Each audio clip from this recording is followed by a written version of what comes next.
Than usual. So there's a couple of people we want to market to. There's the driver, the taxi driver, surprisingly to some extent, we need to, so that he is on board and doesn't cut the wires of our screen. The passenger, okay, so that he watches and knows and learns about what we're doing. And the advertiser is the classical marketing target because that's where the money comes from. So it's a B2B marketing approach. And last three, well, investors, etc. That's for every company. So these are the main people we have to market to, and we choose different approaches for everyone. One thing that we do is we send newsletters out to everyone we meet, informing them of what we have done, what we have innovated, what we have not innovated, anything that manages to just remind them that we exist and maybe come up with an idea how I could use this medium actively. That's for advertisers, as well as a lot of proactively approaching them and just talking to them and educating them. That's probably how it works there. With the passengers, it's a lot of on-screen marketing, so just the way the screen communicates, join us for competition, happy Independence Day, the usual messages that we just have to do to remind them of the brand that we've created.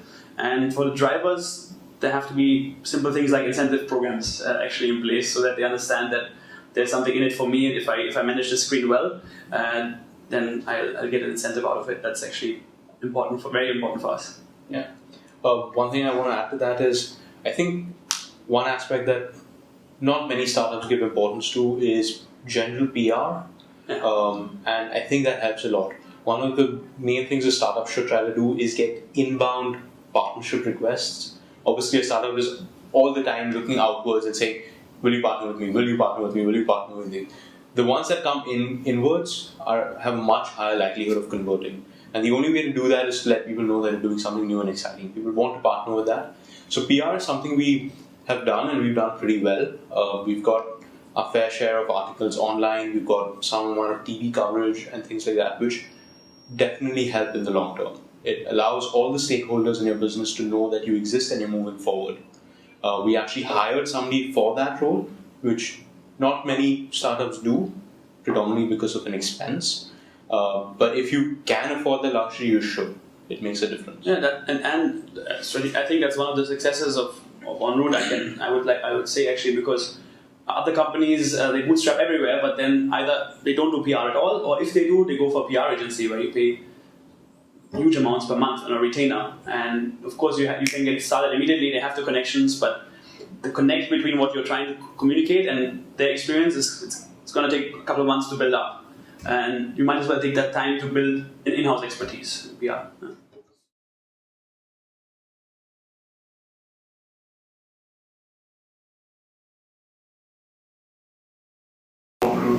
The first take is that I can't hear that word anymore. Second, that's my absolute first thing. Second thing is that it doesn't play.